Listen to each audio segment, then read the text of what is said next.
Language can be quite flexible. You can take common terms from the dictionary and from your everyday speech patterns and find certain words or phrases that can be an open door for you to find a different kind of a self, different kind of a mind, to find a way to go out into the world and not run into the problems that you now run into, or to stay home and run into the difficulties that you now experience. One of these phrases, very common one, you'll recognize it when I give it to you. One of these phrases is simply that of getting tough. You know the phrase? Well, you know the experience well enough, because ever since you were a little child, you've been getting tough. Too bad. But that's the way it was. Remember when you were younger, going to school, and a child took something away from you or threw something at you? That's a good summary, is it not? To say that you reacted by getting tough in whatever way you knew how, throwing something back. Do you have the insight to see that the society you live in is nothing but a school playground with angry, tough little children running around, throwing things at each other, trying to take things from each other, and everyone ending up crying and sorrowful? Haven't I described the human situation just the way it is? But we're talking about you. We're talking about this dreadful habit that you picked up when you were a child that you've never been able to break, not up until now. You'll learn during the course of this talk how to break it, but now you don't know how.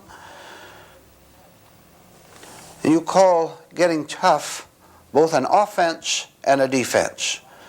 Someone offends you, says something you don't like, builds up inside of you with a pressure. And so you get tough by either striking back or by running home internally and weeping. And the sad part of it is the difficulty remains. The problem is still there. Monday you cried, and Tuesday the problem was still there. Wednesday you went out and struck back at the world with hostility, and Thursday the problem was still there. Nothing changes. Isn't it about time that you begin to think of a way which will be given to you? You begin to think of a way in which you don't have to repeat yourself, and which you don't have to either have a fight or flight every time a challenge comes up from the outer world. Now, you're under complete delusion if you think there's any protection or any fun in being tough.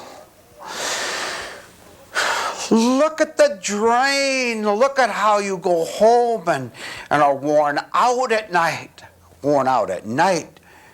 You're tired at 10 o'clock in the morning because you've been wasting yourself ever since you got up. The battle begins when you get up, doesn't it?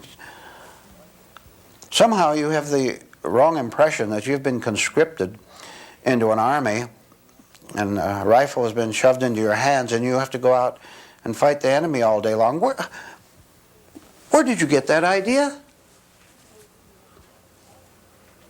Who told you you have to go out and fight? Be tough? Well, I'll tell you who. Every human being you've ever met, since you were a little girl, since you were a little boy. You had better, and I highly recommend it, you had better stop believing in what you picked up.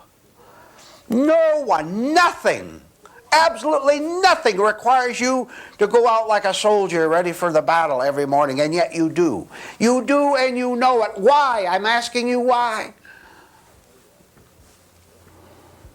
I'll tell you why. It's just an exciting habit that you've picked up, and that if it was taken away from you, you wouldn't know how to behave. Let me tell you a little secret. It is possible for each one of you here, all of you listening and watching, it is possible for you to get up and go all day long, all week long, all year long, all life long, and not fight anyone. It is possible for you to do it. How do you suppose you'd feel if that was the case? You're worried about it, aren't you? How you'd feel. You think that there'd be an emptiness in you, a lack of motivation, a lack of something to do. You know, it'd be a very intelligent move for all of you to not believe in what you now believe in, which is that you have to remain as you are because that is your safety and security and the only way that is possible for you to live on this earth, and you are wrong if you think so. There's a way in which you can change everything early in the morning and all day long, and all night long too, so that you're not a victim of yourself as you now are. Now listen very carefully. I started off by saying that we get up in the morning and we start getting tough with other people, with that world.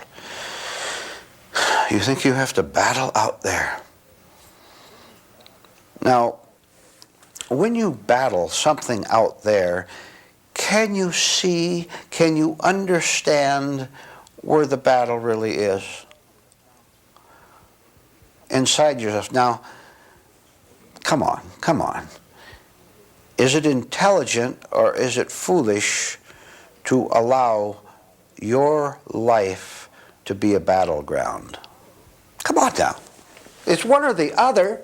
Now don't try to hide anywhere behind explanations, because I'm going to put it to you again until you're forced to see something that you don't want to see, because it would be the end of your pseudo-comfort, of your so-called exciting life, was just a dreadful life.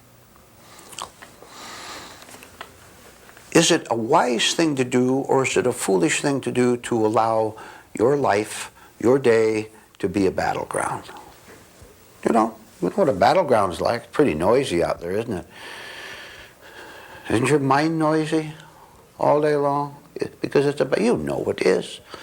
All the shots and the shells of your own emotions and your own frustrations and your own cries when you get wounded. How many times have you been wounded in your life? Far too many for you to count, right? Now, there's no way to escape the logic that has been presented to you. The logic that your life is indeed nothing but a tough battleground in which you either lose or what you call win, and even when you win, you lose because there's always a negative, wrong state in there. I wonder if you've ever explored such a simple battleground as an argument. How many of you argued today? Let's see your hands. Yeah, lots of hands. How many of you are arguing right now while I'm talking? I know you are. I know you are. You don't have to raise your hand. I know you're resisting something that's going to change you. I know you don't want the purity of truth. You're not used to it. You don't know what it looks like, and you're afraid of it. It's a stranger to you. So you're arguing right now. Be aware of it. That's what you should do. Simply know that you're fighting, you're battling. This is your little battleground right now. That you know better. Well, if you know better than truth, how come you have to insist so insistently? How come you have